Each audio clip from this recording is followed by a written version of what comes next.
I'm Harrison Graham. It is time for our patented mailbags here on Chicago Bears Now. Hashtag Bears Super Chat. We'll answer your questions for 10 or 15 minutes or so coming up right now. All right, same old Bears. If DeAndre Swift continues to struggle, who are some running backs out there that we could trade for? I saw this question that I wanted to include. This was out of the live show. I wanted to throw it in here. These are a few names that come to mind. I mean, Kenneth Walker, week one, it seemed like Zach Charbonnet looked better. Could he be a guy they just dump near the deadline maybe? I don't think the Dolphins are looking to trade Devon Achane, but if they just have this disastrous season, will they just go on a fire sale? He'd be pretty interesting. Breece Hall looked great for the Jets. I thought that's one of the best games he's had in a while. His juice looked back. His legs were moving. Tyler Algier, he's the backup to Bijan Robinson. Devin Singletary might end up being the odd man out in New York behind Tyrone Tracy and Camp Scatterby. That's obviously a lesser option. The guys like Achane, Hall, a Jonathan Taylor, if the Colts fall off, could you see some big names become available closer to the deadline? It's certainly possible. If you're trying to add a notable player right now, it's probably not realistic this early in the season. So you got to hope you get more out of DeAndre Swift. You certainly should give Kyle Monangai more touches, which Ben Johnson said he would do this week. We'll see if and when Roschon gets into the mix. He's been limited in practice this week as we're filming this on Thursday. We'll see if he goes on Sunday. But, yeah, I think you just got to look within right now. I mean, this is why we pounded the table for running backs most of the offseason, but here we are with the current situation. So, tough matchup week one with their Vikings defense. I think there should be better opportunities this week to create some explosives in the run game. Let's see if the Bears can accomplish just that. All right, name a running back that you would like the Bears to trade for, whether it's someone I mentioned or someone else. Drop his name in the comment section of this video. Who would you like to see the Bears trade for at the running back position if they could? All right, to Marcus Escobedo, do you think Detroit is lost without their old coordinators, or is Green Bay's defense just that good? I think it's 1 week. I do think that it's going to be tough for Detroit to replicate what they had with Ben Johnson, especially when they hired John Morton from outside the building. That was the big question with the Lions. How long would it take with their two new coordinators to kind of, gel? And week one didn't look great. Now, that's still a loaded roster. I expect Detroit to play a lot better this week. They're at home. They want to beat Ben Johnson. Like that, there's going to be a lot of motivation there. I also think Green Bay's defense is good. I mean, the Micah Parsons edition is huge. They have good linebackers. I don't love their corners, but their front seven's good. So, yeah, I think it was kind of just the perfect storm. You're at Lambeau, a lot of hype coming off the Micah trade. First game with the new coordinators for Detroit. Kind of a tough spot for the Lions, and now they come home against the Bears where both teams really need to win this game. So it's going to be a big-time environment. Ricky Ricardo, how confident are you on the Bears' special teams? They certainly need to be better. I mean, week one was not good. I thought the coverage units, especially in punt, were bad. I didn't think Torrey Taylor punted the ball particularly well. Cairo was not kicking the ball well, at least on the 2 field goal attempts. One snuck inside the right upright. It was starting to fade. The second one, he hit another fade, and with it being longer, he just pushed it to the right. He's got to kick the ball better.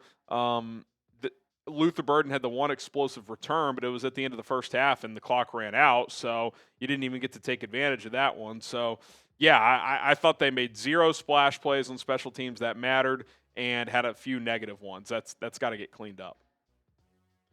Cheeks, my boy, unreal. As Bears fans, we tend to overreact. By what week should we be really concerned about Caleb in this regime? I mean, the regime, I like this coaching staff and how it's put together. Obviously, Ben as a head coach is still an unknown. He's coached 1 game, but I'm not.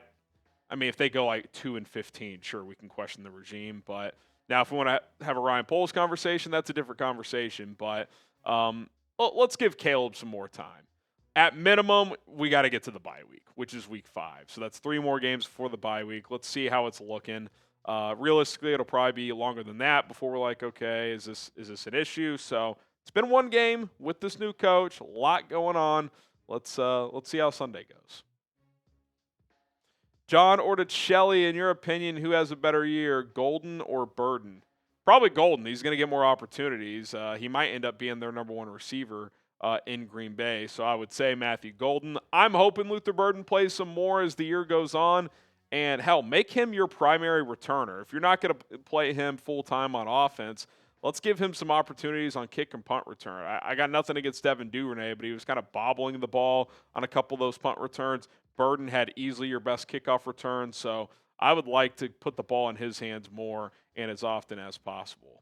Today's show is brought to you by PrizePicks. You and I make decisions every day, but on PrizePicks, being right can get you paid. Don't miss any of the excitement this season on PrizePicks, where it's good to be right. Football is back and better than ever, and I'm firing off PrizePicks lineups every single week. It's very easy to play PrizePicks. Just pick more or less on stat projections for 2 to 6 player lineups.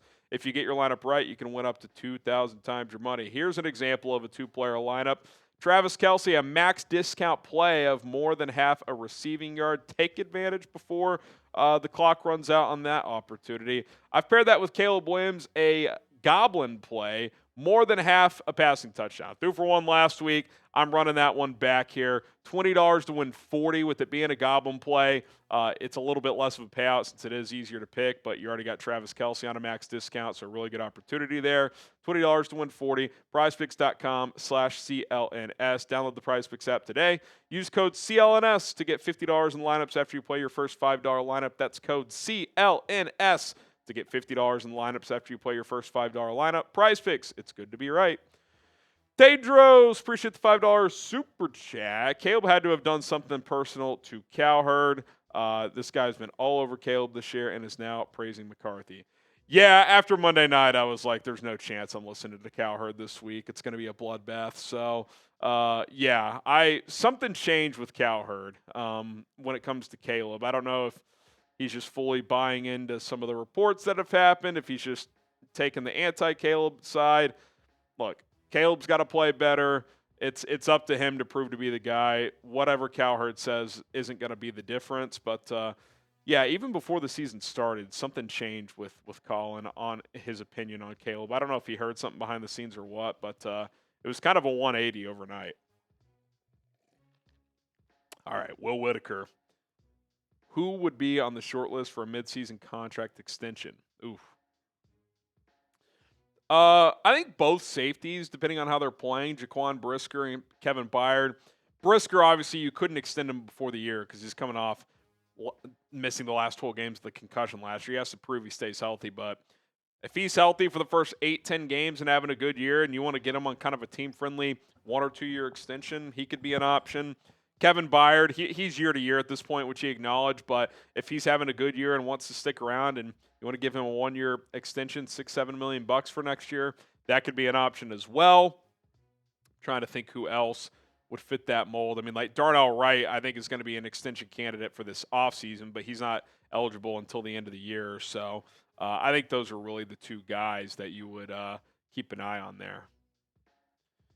B. Shep 23, I vote to give Caleb the entire season. Go Bears.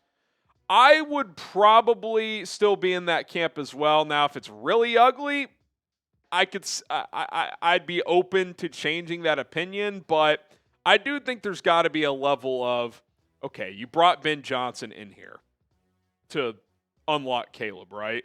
You're not even going to give it a season? Clearly there's some admiration for Tyson Bagent from the Bears. I mean, they extended him. I like Bagent as well. I think he could do well in this offense, but the higher ceiling clearly is with Caleb. So I think it would have to go really poorly for them to pivot midseason, but we'll see what happens. I mean, we don't know what's happening behind closed doors. So Stephen Smith, appreciate the $5. Yo, what's up, Harrison and Jack? LFG, Jalen Johnson is back. Do you guys think Tyreek can do anything to solidify CB2? Love the show. Well, he won the job, it seemed like, out of camp. Now, with Jalen not playing week 1, technically they didn't have to address that because Nashawn Wright was going to have to play regardless. But then Wright had a pick 6, right? So I thought they both played well in the opener, him and Tyreek. So my gut tells me Tyreek will start, but we'll probably see Nashawn Wright some as well. I think there could be a bit of a rotation there at that other outside corner spot.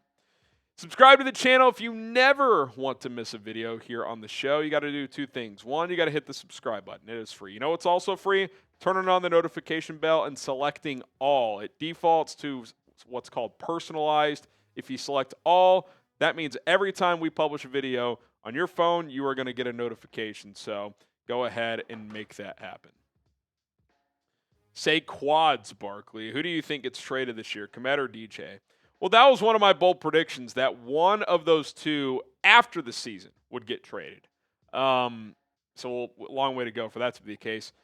For one to get traded midseason, that means the Bears are really bad, and they're just shedding money and trying to add draft capital. Could a guy like Kmet get traded if Loveland is really emerging and they just want to get something for Kmet? Could they move out DJ if they want to get Luther Burden some more playing time? I mean, you'd have to get good offers. I don't think you would just trade DJ midseason just for the sake of it. Like, if some team's offering you a 4th-round pick, just because you're having a down year, that would not be enough for me. So I don't think either would get traded mid-year. I think something drastically wrong would have to happen, but this is the NFL and this is the Bears. Drastically wrong seems to find us, so you never know. DC Viper, how concerned are you at all about the O-line performance last week, and could that still carry against the Lions? Feels like the same old, same old. Well, look, was it great? Certainly not. Were there issues, especially with Jonah Jackson and a little bit of Drew Dahlman? Yes. Look, Drew Dahlman is not perfect in pass pro. He's a really good run blocker. He's not great in pass pro, so that's number one.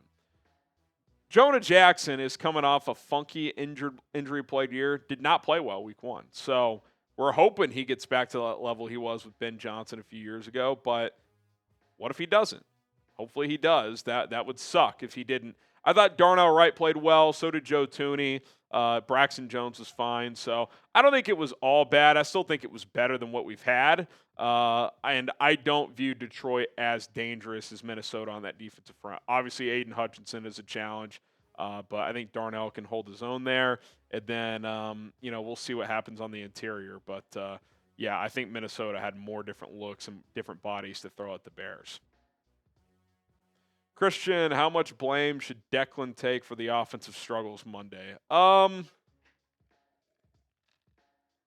That's kind of tough, right? I mean, how much weight does the non-play calling OC carry? I mean, he's involved in the game planning, and I'm sure he has inputs on some of the calls during the game. But listen, he is the offensive coordinator, so he's on the pie chart of blame.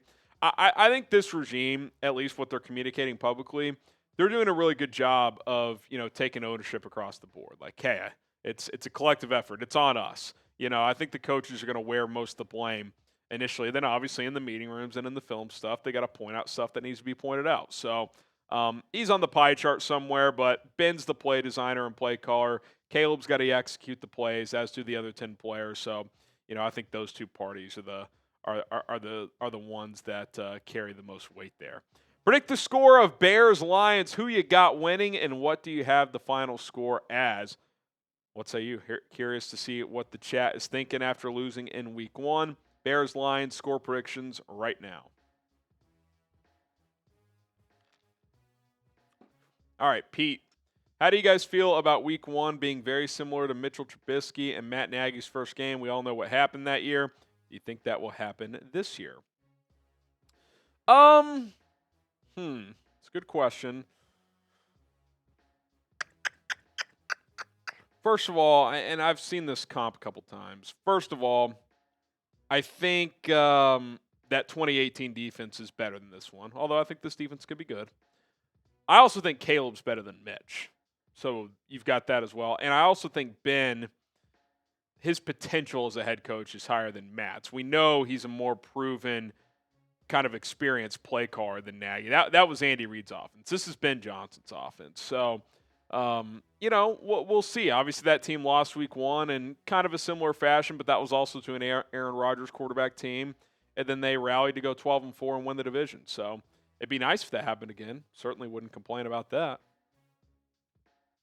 ATG Bears breakdown. What do you want to see from Caleb this weekend?